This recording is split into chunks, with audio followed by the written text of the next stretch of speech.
বিয়ের দিন ঠিক হওয়া থেকে নানা রকম বাধা বিপত্তি আসছিল। সর্বশেষ বাধা এসেছিল বিয়ের ঠিক 1.5 মাস আগে। হঠাৎই মা ঘরের মেঝেতে স্লিপ কেটে পড়ে হাঁটু মচকে গিয়েছিল।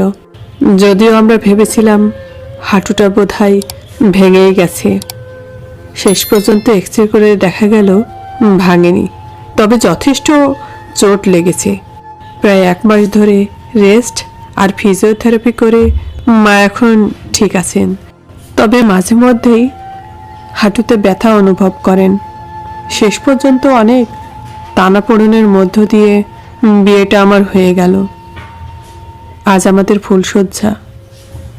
মধ্যরাত্রে আমন্ত্রিত নিমন্ত্রিত অতিথিরা সব চলে গেছেন।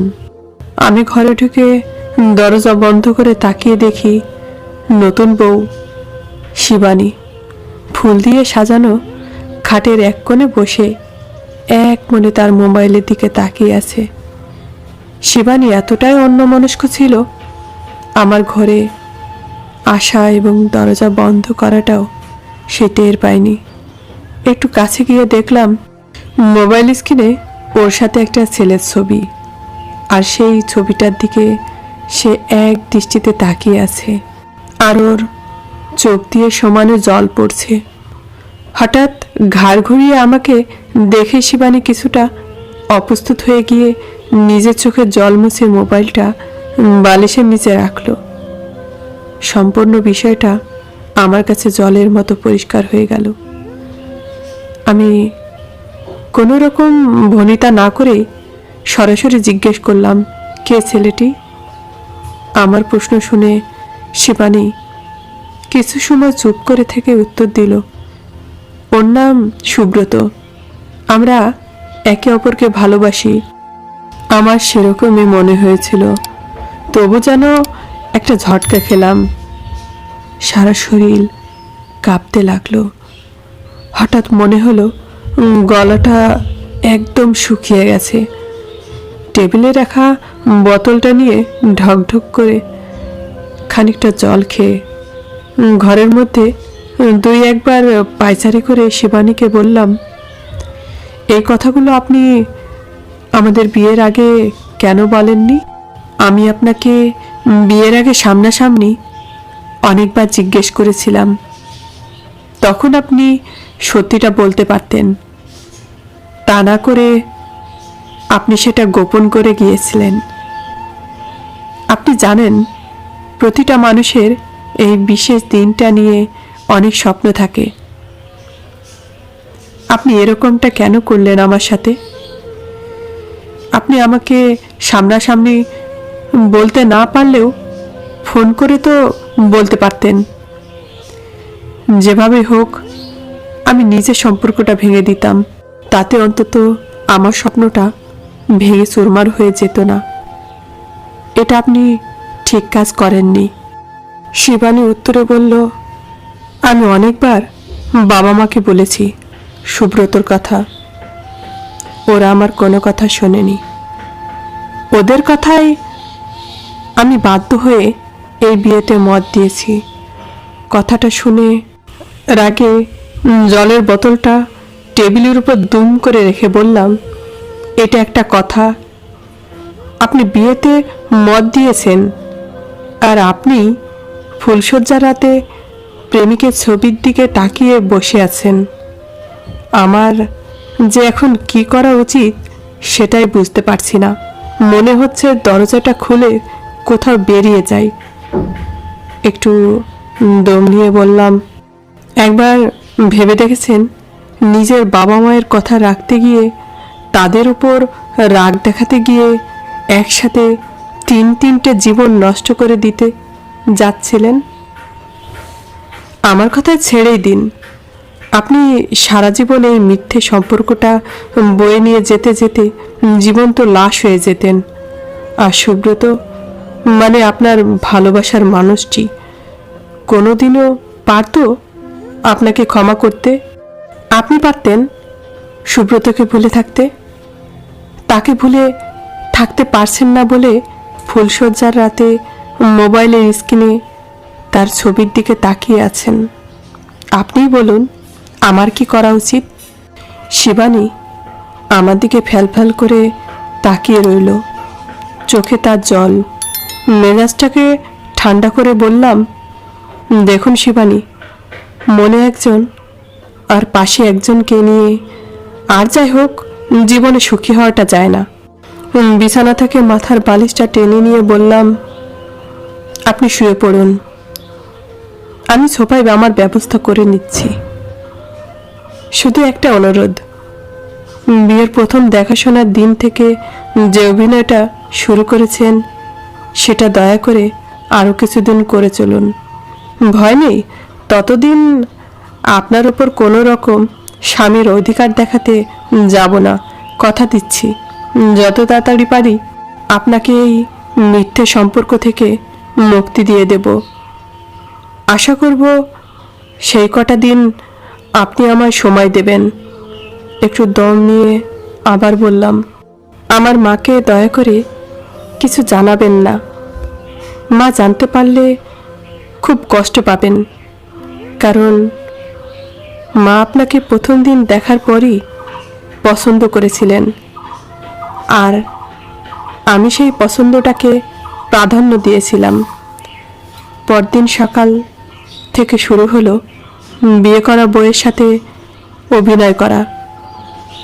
দুটো দিন যেতে না যেতেই বুঝতে পারলাম এই অভিনয় করাটা কতটা কঠিন, তাও আবার শিবানীর মতো অভিনেত্রীর পাশে। তার অভিনয় ছিল ন্যাচারাল এবং প্রাণবন্ত। সেই তুলনায় আমি মাঝে মধ্যে অভিনয় ভুলে স্বামীর ক্যারেক্টারের মধ্যে ঢুকে পড়ে কষ্ট পেতাম। সে যখন স্নান করে এসে আয়নার সামনে দাঁড়িয়ে চুল আঁচড়াই, তখন মনে হয় পেছন থেকে জড়িয়ে ধরে তার খোলা পিঠের উপর আমার মুখটা রাখি। মায়ের সামনে যখন সে আমার পাশে এসে দাঁড়িয়ে কোনো কিছু বলে, তখন মনে হয় তাকে বুকের মধ্যে জড়িয়ে ধরি। রাতে যখন সে বিছানায় ঘুমিয়ে থাকে, আমি সোফা থেকে উঠে তার সেই ঘুমন্ত মুখটার দিকে তাকিয়ে থাকি।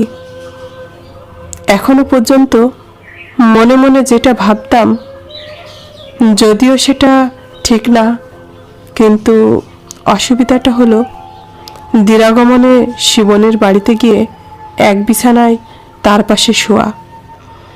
ঘুমানোর আগে দুজন দুদিকে ফিরে শুয়েছিলাম ঠিকই, কিন্তু শেষ রাতের দিকে যখন ঘুম ভাঙল, তখন নিজেকে আবিষ্কার করলাম শিবানের গায়ের উপর হাত রেখে তার বুকের মধ্যে মুখ দিয়ে আমি শুয়ে আছি। প্রথমে মনে হলো আমি স্বপ্ন দেখছি, পরে যখন বুঝতে পারলাম স্বপ্ন না, রক্ত মাংসের শিবানীর সংস্পর্শে আমার সারা শরীর কাঁপতে লাগলো। তখন আস্তে আস্তে নিজেকে ছাড়িয়ে অনেক কষ্টে সংযত হয়ে ঘরের দরজা খুলে বাইরে পায়চারি করতে করতে ভেবে নিলাম, এইভাবে চললে আমি বেশি দিন নিজেকে সংযত রাখতে পারবো না। তাই যত তাড়াতাড়ি সম্ভব ডিভোর্স পেপার অন্তত তৈরি করা। প্রায় 17 দিনের মাথায় মা দিদির বাড়ি যাওয়াতে একটা সুযোগ সামনে এসে গেল। বন্ধু উকিলের সাহায্যে পেপারস পত্র তৈরি করে শিবানীর কাছে গিয়ে বললাম, এই নিন আপনার মুক্তির কাগজ, আমাদের দুজনের এই মিথ্যে সম্পর্কের অবসান, মিউচুয়াল ডিভোর্স পেপার। আমি সই করে দিয়েছি, আর এই আপনার আগামীকালকের ট্রেনের টিকিট মালদা যাওয়ার। আমার সাথে আপনার দিদি জামাইবাবুর কথা হয়ে গেছে। আপনার দিদি কাল দুপুর 1টার সময় আপনার জন্য শিয়ালদা স্টেশনে অপেক্ষা করবে। আপনাকে কাল ওনার হাতে তুলে দিয়ে আমার ছুটি। কাল একটু তাড়াতাড়ি উঠে রেডি হয়ে নেবেন। আপনাকে পৌঁছে দিয়ে সেকেন্ড হাফে একবার অফিসে যাব। এখন তাড়াতাড়ি ব্যাগপত্র গুছিয়ে রাতের খাওয়া খেয়ে শুয়ে পড়ুন। শিবানী কাগজটা হাতে নিয়ে একবারও সেটা না দেখে আমার মুখের দিকে কিছু সময় তাকিয়ে পড়ে বলল, এত তাড়াতাড়ি আমাকে এই বাড়ি থেকে বার করার জন্য? বললাম, আপনি তো চেয়েছিলেন। সে সামান্য হেসে মাথাটা নিচু করে হাতের কাগজ আর টিকিটের দিকে তাকিয়ে বলল, মিউচুয়াল ডিভোর্স পেপার, ট্রেনের টিকিট, দিদিকে ফোন, সবটা সেরে রেখেছেন। মাথাটা তুলে আমার দিকে সরাসরি তাকিয়ে বলল, মাকে কি বলবেন? দেখলাম তার চোখের কোণায় জল। আমতা আমতা করে বললাম, কি করব বলুন? আপনার কাছাকাছি থাকলে আমি যে আর নিজেকে ধরে রাখতে পারবো না।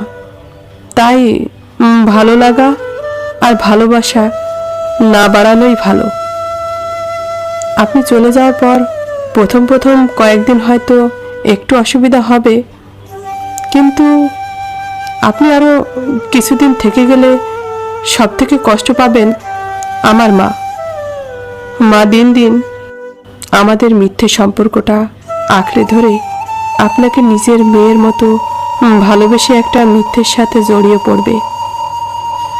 যত দিন যাবে মার কষ্টটা আরও বেশি হবে। শিবানী আমার দিকে বলল, আপনার হবে না? আমি কিছু না বলে শিবানীর দিকে পিছন ফিরে ঘুরে দাঁড়ালাম। সে আমার সামনে এসে বলল, আপনি এত ভালো কেন? কেন আপনি জোর করতে জানেন না? দেরাগমনে গিয়ে ঘুমের ঘোরে আমাকে জড়িয়ে ধরে আমার বুকের মধ্যে মাথাটা রেখে যখন অঘরে ঘুমোচ্ছিলেন, তখন একবারও আপনাকে সরিয়ে দিতে মন চায়নি। বরং আমি চেয়েছিলাম আপনি অভিনয় ভুলে সত্যি সত্যি স্বামীর ভূমিকায় অবতরণ করুন। কিন্তু আপনার ঘুম ভাঙতেই বুঝলাম আপনি মানুষটাই অন্যরকম। বললাম, কি যে বলেন আপনি? আসলে আমি সেই ছোটবেলা থেকে কারো ইচ্ছের বিরুদ্ধে কখনো জোর করিনি। সেজন্যই বলতে পারেন আমার তাড়াটাই বেশি। তাছাড়া মা বাড়িতে থাকলে কিভাবে কি করতাম নিজেই জানি না। মার এই দিদির বাড়ি যাওয়ার সুযোগটা আমি কিছুতেই হাতছাড়া করতে চাই না। মা ফিরলে পরে সবটা তাকে বুঝিয়ে সুঝিয়ে বলবো। জানি না কষ্ট হবে, কিন্তু সত্যিটা তো মানতেই হবে। পরের দিন সকালে শিবানী মাকে ফোন করে জানালো, মা, আমি দুদিনের জন্য বাবা মায়ের কাছে যাচ্ছি। তুমি ভালো থেকো, সময় করে ওষুধ খেয়ে নিবে। আর তোমার ব্যথার তেলটা যেমন করে বলেছি ঠিক সেরকমভাবে ব্যবহার করো, দেখবে ব্যথা অনেক কমে যাবে। রাখছি। আমি বললাম, যাওয়ার সময়ও মাকে মিথ্যে বললেন। শিবানীর চোখটা ছলছল করে উঠল। সে বলল, কি করব বলুন? আমি একটা মিথ্যে দিয়ে সম্পর্কটা শুরু করেছিলাম, আর আজ মিথ্যে দিয়েই সম্পর্কটা শেষ করলাম। শিবানীকে নিয়ে বেলা 11:30টার মধ্যে শিয়ালদা স্টেশনে পৌঁছে ওর দিদির জন্য অপেক্ষা করছি। ও আমাকে বলল, মার দিকে একটু খেয়াল রাখবেন আর নিজের যত্ন নেবেন। নতুন করে নিজের জীবনটা শুরু করুন, আর পারলে আমাকে ক্ষমা করে দেবেন। একটু হেসে বললাম, এই 17 দিনে আপনার উপর একটা ভালো লাগা জন্মে গিয়েছিল। কেমন যেন আপনি একটা অভ্যাসে দাঁড়িয়ে গিয়েছিলেন। আস্তে আস্তে আবার একা থাকার অভ্যাসটা করতে হবে। যাই হোক, আপনিও ভালো থাকবেন। নিজের ভালোবাসার মানুষের সাথে জীবনটা শুরু করুন। আর পারলে গত কয়েকটা দিন একটা দুঃস্বপ্ন ভেবে ভুলে যাবেন। আমাদের কথার মাঝে শিবানীর দিদি উপস্থিত হওয়ার পর ট্রেন চড়ার সময় হলো। বললাম, চলুন দিদি, আপনাদের ট্রেনে তুলে দিই। দিদি শিবানীর দিকে তাকিয়ে বলল, একবার তুই ভুল করেছিস, আবার কিন্তু ভুল করতে যাচ্ছিস। শিবানী সে কথায় কোনো উত্তর দিল না। দিদি ব্যাগ নিয়ে ট্রেনে উঠে গেছে। শিবানী নিচে দরজার সামনে দাঁড়িয়ে আমার দিকে তাকিয়েছিল। মনে হলো ঠোঁট দুটো তার থরথর করে কাঁপছে, চোখ থেকে জল গড়িয়ে পড়ছে। সেটা আড়াল করার জন্য আমার দিকে পিছন ফিরে ট্রেনে উঠতে গিয়ে আবার ঘুরে আমার দিকে কিছু সময় তাকিয়ে রইল। কিছু একটা হয়তো আমাকে বলতে চাইছিল, বা হয়তো আমার ভুল ছিল। ট্রেনটা চলতে শুরু করলো। শিবানী তখনও আমার দিকে তাকিয়ে আছে। আমি চেয়েছি, বললাম, শিবানী, আপনার ট্রেন ছেড়ে দিয়েছে, আপনি উঠে পড়ুন। শিবানী সেদিকে খেয়াল নেই, সে আমার দিকে এগিয়ে আসতে লাগলো। ট্রেন দিদিকে নিয়ে স্পিড বাড়িয়ে প্ল্যাটফর্ম ছেড়ে বেরিয়ে গেল। আমি শিবানীকে বললাম, আপনি ট্রেনটা ছেড়ে দিলেন। শিবানী সে কথার উত্তর না দিয়ে আমাকে জড়িয়ে ধরে বলতে লাগলো, আমি তোমাকে ছেড়ে কোথাও যাব না। যে মানুষটা নীরবে আমার ভালোবাসার মানুষের কাছে ফেরত দেওয়ার জন্য এত কিছু করতে পারে, সে না জানি নিজে কতটা ভালোবাসতে পারে। জল ভরা চোখে আমার দিকে তাকিয়ে সে বলে, তোমাকে আমি অনেক কষ্ট দিয়েছি, আর কষ্ট দিতে চাই না। অনেক অনেক ভালোবাসবো তোমায়। আজ আর অফিস যাওয়ার দরকার নেই, চলো আমরা বাড়ি যাই। তুমি মাকে ফোন করে বলে দাও আমি আমার বাবা মায়ের কাছে যাচ্ছি না। বাড়িতে যাওয়ার পথে কিছু ফুল কিনে নিতে পারো। আজ আমাদের ফুলসজ্জাটা হলে কেমন হয়? ফাঁকা প্ল্যাটফর্মে দাঁড়িয়ে আমি শিবানীর চোখের জল মুছে দিয়ে দুহাতের তালু মুখটা ধরে সেই মুখটার দিকে তাকিয়ে হাসতে হাসতে কানে কানে বললাম, মনে মনে আমি এটাই চেয়েছিলাম শিবানী। আর পকেটে শিবানী দিদির করা ফোনটা বেজেই চলেছে।